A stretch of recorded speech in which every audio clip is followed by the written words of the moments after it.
예, 반갑습니다. 오늘은 허준 드라마에서 왜 유이태 선생님께서 그 허준 대감을 더 그 제자로 사랑했다 할까요? 하여튼 인정을 했냐 하는 부분에 관해서 한번 얘기를 나눠볼까 합니다. 그 유도지가 자식이고 또 어릴 때부터 이제 의술을 배웠기 때문에 실력 면에서는 사실은 유도지가 훨씬 뛰어났습니다. 그럼에도 불구하고 결국은 그 심성을 보고 이제 결정을 하셨는데, 그 첫 번째 그 사연이 이제 소 잡는 분을 뭐라 그러죠? 하여튼 그 당시에 하여튼 그 아들이 왔는데 이제 아버지가 누워서 못 일어나니까 그좀 같이 좀 가주십사 했는데, 그 당시에 유도지가 딱 거절했죠. 데리고 올 수 없으면은 나가거라 이런 식으로 했고, 그 다음에 또 한 번은 어떤 일이 있었냐면은 그 허준대감에게는 그 환자들을 대하는 게 이제 이 토를 했죠. 약을 이제 드렸는데 토를 했을 때 그리낌 없이 그냥 그 다른 사람 같으면 막 피하거나 할 건데 전혀 그런 게 없이 그 자리에서 다시 드세요 하고 이렇게 하는 그런 모습들이, 그러니까 관리자들은 누구나 다 그런 거 보죠. 예, 다 봅니다. 그러니까 관리자쯤 되면은 부하 직원이나 아니면은 관련되는 분들을 일거수일투족을 뭐 다 안 봐도 다 압니다. 그래서 결국 그 심성을 보고 또 이제 결정타는 어디였냐면 그 버드네 마을 충북 진천에 버드네 마을의 과거부로 그 두 번째 유도지하고, 유도지는 두 번째, 그러니까 허준대 가면 첫 번째 과거부로 갔을 때 이제 그때도 이제 매너님하고 아드님 두 분이 막 와서 난리를 치죠 밤에. 근데 다른 사람들은 다 회피하는데 그 허준대감이 오던 길을 마다하고 그 십리길을 되돌아가서 이제 또 치료를 해주시고 3일을 또 머물렀죠. 그때 이제 돌쇠란 사람을 만나게 되는데, 돌쇠 모친 때문에 이제 하여튼 더 딜레이 늦어져서 뭐 하여튼 돌쇠가 말 구하러 간다고 갔다가 이제 훔쳐온 말을 가져온 겁니다. 그래서 나중에 이제 부터 그 어딥니까 그 지금으로 보면 군청이죠. 군청 현감에게 현청이죠. 그 당시에 그 현청에 붙잡혀 가지고 옥고를 치르면서 결국은 이제 그 주민들이 이제 그 사실을 알고, 이분은 정말 우리 그 가난한 병자들을 위해서 과학기를 멈추고 지금 돌봤는데 이분이 한 게 아니다. 그래서 이제 결국은 말을 이제 현감이 내주셨죠. 그래서 그 성문을 통과할 때마다 그 친필 서한을 이제 바로 내밀면은 통과할 수 있게끔 했음에도 불구하고 과거에 늦어졌죠. 그래서 이제 결국은 그 사실을 유도지가 그때 과거에 입객을 했습니다. 입객을 했는데 허준대감은 아예 뭐 입객을 못한 걸로 처음에 취급이 되다가 나중에 이제 그 유도지 축하전에 그때 이제 산청군의 그 당시 현이죠. 그 당시는 현감하고 이제 조금 좀 건색게 하는 분들, 산청해내 그분들이 다 모여 있는데 이제 그 지금으로 보면 뭐라 그럴까요? 어, 전보라고, 전보 과거에 전보가 있었는데 요즘 전보가 없죠. 예, 전보가 없어졌네요. 그러고 보니까 긴급 이제 그 전보가 그 정확한 이름은 모르겠습니다만, 그래서 왔는데 보니까 충북 진천 현감이 이제 보낸 일명 전보입니다. 그래 그걸 이제 산청 현감이 이제 여기 있으니까 그 유도지 그 이제 축하인에 와 있으니까 와 계시니까 이제 어쩔 수 없이 글로 이제 배달을 왔는데, 결국 그 얘기를 하자마자 유희태 선생님께서도 막 정말 속으로는 이렇게 끌어오르셨죠. 말은 안 해도. 그 나중에 이제 추궁을 하게 되죠. 결국은 유도지가 이제 실토를 하는데, 뭐 거기서 이제 딱 한 말씀 하시죠. 너는 허준이에게 졌다. 딱 이 말씀하십니다. 근데 유도지는 엄청 화가 나죠. 제가 실력도 좋고 과거에도 있겠는데 아버지가 졌다고 얘기를 하니 엄청 참 기분이 상했죠. 근데 그 결과가 나중에 다 드러납니다. 정말 그 비인부전이란 말이 그대로 여실히 드러나는 부분이 어디 있냐면, 비인부전이란 인간이 아닌 사람에게 전하지 마라 이 말인데, 의와 도, 예를 그 인성이 되지 않은 사람에게 잘못해서 전달했다가는 사고친다 이 얘기거든요. 그래서 중국에서 이제 그게 유래가 됐는데, 어쨌든 그 말씀을 하시면서 이제 유도지를 질타를 하십니다. 그래서 과거길 멈춰라 했는데 이제 결국 가죠. 지가 입격했으니까. 갔는데 벌어진 여러 가지 사건들이 있습니다. 그 중에서 쭉 보면은 허준 선생님께서는 오직 병자만을 생각하시고 다른 것 생각 전혀 안 하십니다. 근데 유도지는 어떠한 기회만 있으면 그 기회를 포착하려고 딱 생각하는 게 자물이 굴리는 겁니다. 그러니까 이거를 어떻게 하면은 다음에 내가 뭐 어떻게 하겠다, 승진하겠다, 이것만 생각하는 거죠. 의술은 뛰어난데. 그러니까 결국은 그 처음에는 궁리로 지정됐던 게 이제 실력이 뭐 출중하니까 그 공빈 마마죠. 공빈 마마의 이제 그 궁리로 책정이 되었다가 이제 그 사고를 한번 치죠. 뭐 임신가 한다는 그 붕어를 어디서 붕어가 좋다는 건 알고 내장 싹 빼고 이제 고아서 이제 주다가 나머지 다른 거 하고 이제 약재가 같이 서서는 안 될 걸 같이 약을 서로 가다가 이제 의한테 혼쭐이 났죠. 그래서 궁위에서 자리를 박탈당하고 나중에 이제 그 추문이 있었죠. 그러니까 추문은 그 참 여자가 문제인데 유도지가 뭐 술을 마셨으니까 뭐 문제는 문제죠. 어쨌든 그래서 이제 명나라 사신을 돌보는 사람으로 갔다 왔다가 그 수천리 길을 참 정말 힘들게 갔다 왔죠. 그러니까 이를 갈았겠죠. 그것도 뭐 다 허준대감 때문에 그렇다는 식으로 얘기를 하는데 그건 아니고, 어쨌든 이제 그런 식으로 해서 이제 연을 맺은 사람을 통해서 결국은 공빈 마마 다음에 중전 마마가 계시고 공빈 마마, 그 다음에 제가 희빈이라는데 희빈이 아니고 장희빈이고 제가 잠시 혼돈이 왔는데 인빈입니다. 인빈이 이제 두 번째 이제 빈이죠. 그래서 인빈이 아주 사악합니다. 그래서 공빈을 빨리 보내려고 무당을 동원해서 별짓을 다 하다가 결국은 뭐 걸리고 했는데, 결국은 이제 공빈이 정말로 진심통, 그러니까 가슴 압박 통증이죠.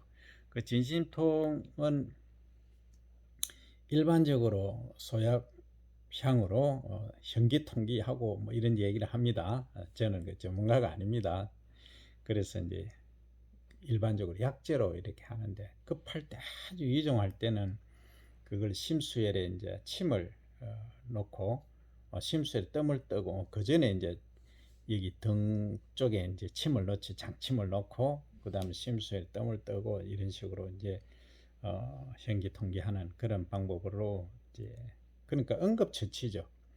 그런 식으로 이제 하는데, 그 유도지가 그 허준대감이 이제 공빈 마마가 소생할 가능성이 거의 제로였습니다. 거의 제로다 보니까 저기 이제 강원도 가서 약재를 구해올 수밖에 없는 상황인데, 그때 이제 상황을 보면은 거기 이제 유도지 딸랑이가 한 명 있습니다. 정말 실력은 없고 기회주의자입니다. 그것도 이래 갔다가 저래 갔다가 합니다.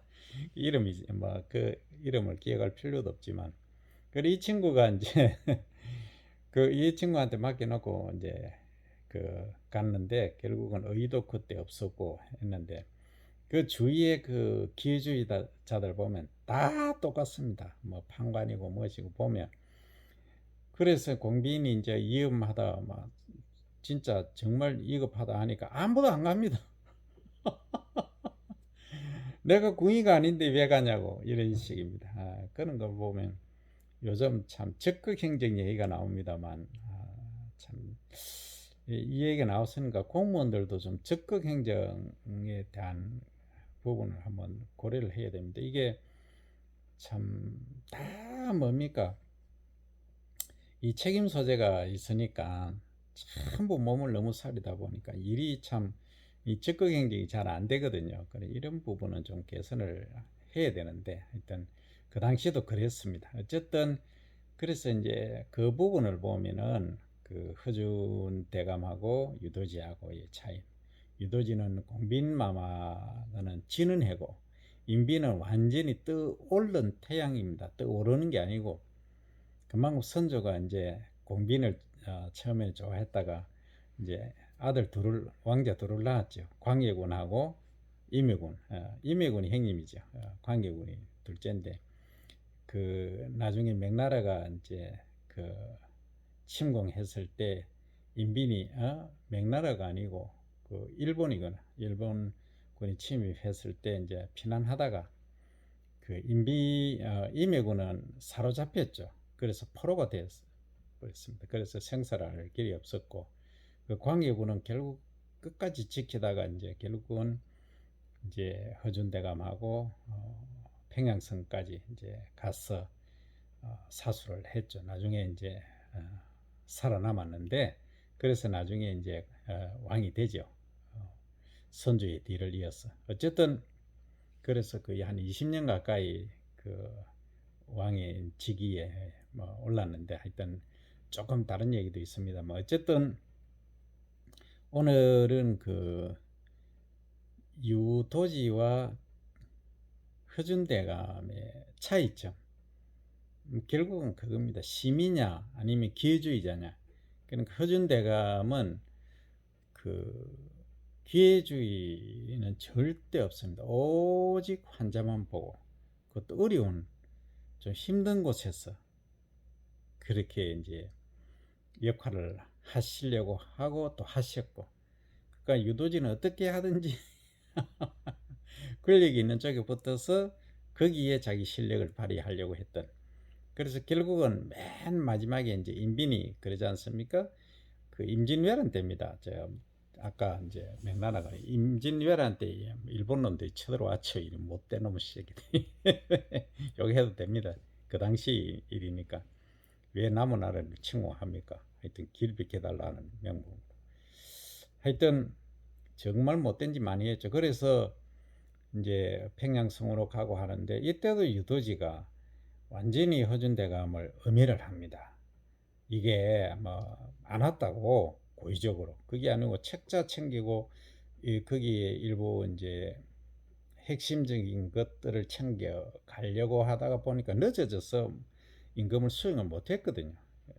그럼에도 불구하고 음해를 그래 한 겁니다.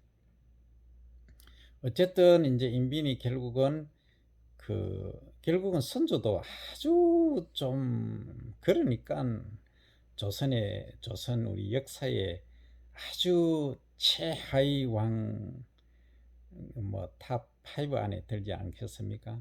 제가 볼 때는 탑 5하고 탑 1인 것 같습니다. 그 나라를 거의 뭐 잃었으니까. 어쨌든 그 선조가 이제 유도지를 데리고 갑니다. 결국은 나중에.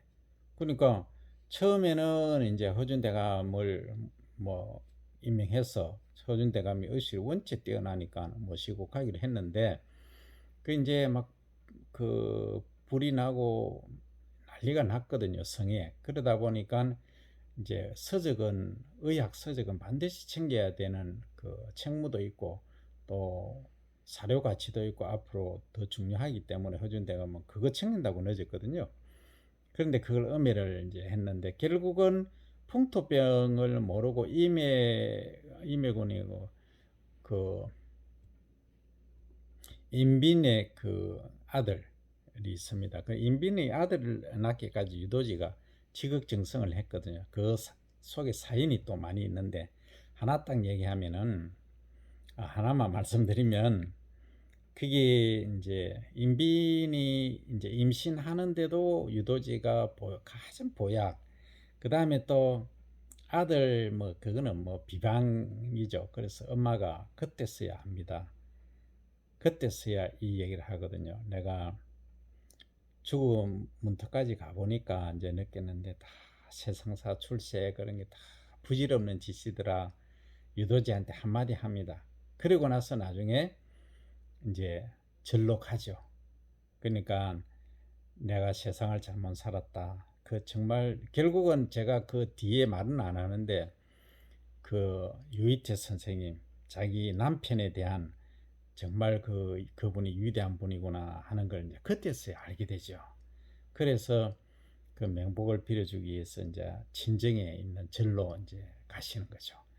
그래서 그때도 유도지한테 이제 그 직설적인 말은 안 합니다. 이렇게까지 해야 되겠는지 모르겠다.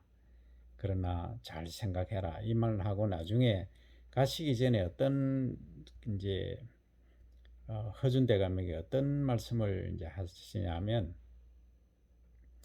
그 지금까지 참 내가 모질게 해서 정말 미안하다. 그렇게 이제 얘기를 하고 마지막에 유도지를 부탁한다는 얘기를 했습니다. 그 말은 무슨 의미냐? 이미 얘기는 했다는 거죠. 유도지가 사고를 칠 것이다. 너무 명예만 바라보고 있으니까 그렇더라도 잘 감사 안고 잘 부탁한다는 식으로 부탁을 하고 떠나셨죠. 그러니까 결국은 어느 정도 이제 정점이랄까 어느 정도 상황이 되면은 그 사람이 어떤 형국으로 어떻게 갈 것이다 예견이 다 됩니다. 그러니까 사고 칠 사람 사고 친다는 거죠. 치는 게 보입니다. 뭐 그렇습니다. 결국은 이제 아까 얘기하다가 말하는데 임진왜란 때 1991년에 시작됐죠. 그 6년간 뭐 거의 7년간 걸쳐서 그래서 평양성을 거쳐서 뭐 압록강까지 건너가고 뭐 명나라까지 가니까지 얘기가 나왔죠. 어쨌든 그 상황에서 이제 임해군이 아니고 그 인빈이죠.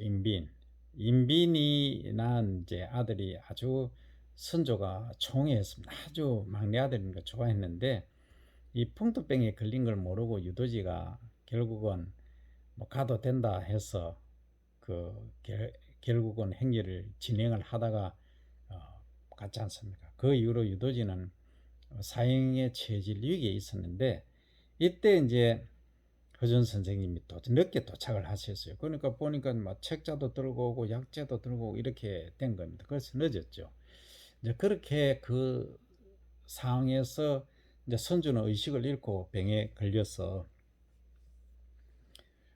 자기가 가장 사랑하는 아들도 잃고 그 다음에 나라도 망했죠. 뭐 완전히 망했죠. 백성들은 뭐 임금의 행차 지나가는 거 보고 뭐 완전히 뭐 이렇게 엎드려 있지만 눈은 이렇게 보고 있습니다. 일명독산을 하고 있어요. 저런 게 무슨 임금이고 진짜 돌멩이 안 던진 것만 다행입니다. 그 정도로 그 비열하게 선조가 피난을 했습니다. 그래서 결국은 이제 그 아무도 치료를 할 수 없는 상황에 허준대감이 이제 그 도착을 해서 치료를 다 했습니다. 하고 마지막에 침을 놓는 장면에서는 내가 아파서 한쪽 팔이 아파서 침을 놓을 수 없으니까 유도지가 해야 된다 이렇게 얘기를 하는 겁니다. 그걸 뭐 아는 사람 다 압니다. 왜 그렇게 했는지. 그러니까 유도지 생명을 살려주기 위해서입니다. 결국은 허준대 가면 침술의 대가입니다. 그러니까 유이태 선생님이 그런 말씀하시거든요. 그 땡중 스님 정말 그 대단하신 스님 계시지 않습니까? 성함이 생각이 안 나는데 그 스님하고 이제 얘기 나눈 중에 허준의 침술은 대단하다. 남들은 10번 해서 한 번 성공하기도 힘든데 10번 다 그 자리에 적중한다. 이런 식으로 타고난 거죠. 타고난 거에다가 그만한 노력이 또 있었던 거죠. 그래서 제가 이제 드라마를 깊숙이 딱 보면은 이 무 있지 않습니까? 옛날 말로 무시, 우리 촌말로 무시, 그걸 들고 침을 탁탁 놓는 연습을 하거든요. 그러니까 실제 사람을 이제 임상으로 해서 하진 않았지만 거기에 얼마나 많은 노력을 기울인지 그것들이 다 나오거든요. 그 많은 노력이 있었으니까 이제 서성님께서 조선 제1의 그 침술가 이신 유이태 선생님도 칭찬을 하실 정도였으니까 정말 대단했죠. 어쨌든 결국은 이제 그래서 선조가 이제 깨어났습니다. 유도지 침에 의해서 마지막으로. 그래서 이제 선조가 이런 말을 하죠. 내가 오해해서 미안하다, 고맙다 하니까 그 이제 허준대감이 그 찬사는 제가 들을 게 아니고 이 유도지가 들어야 된다 이랬어요. 그러니까 저 선조도 알죠. 눈치 챘죠. 그래 뭐 어차피 이런 일은 한 거니까 이 허준대감의 신기를 불편하게 해서는 안 되는 걸 선조도 압니다. 이제는 이제 거꾸로 되는 거죠. 그만큼 허준대감이 뭐 어떤 다른 얘기한 것도 없습니다. 그러니까 꼭 이제 본인의 이제 소신, 심의 딱 그거 하나만 갖고 있는 분입니다. 실력 플러스 심의 거의 답니다.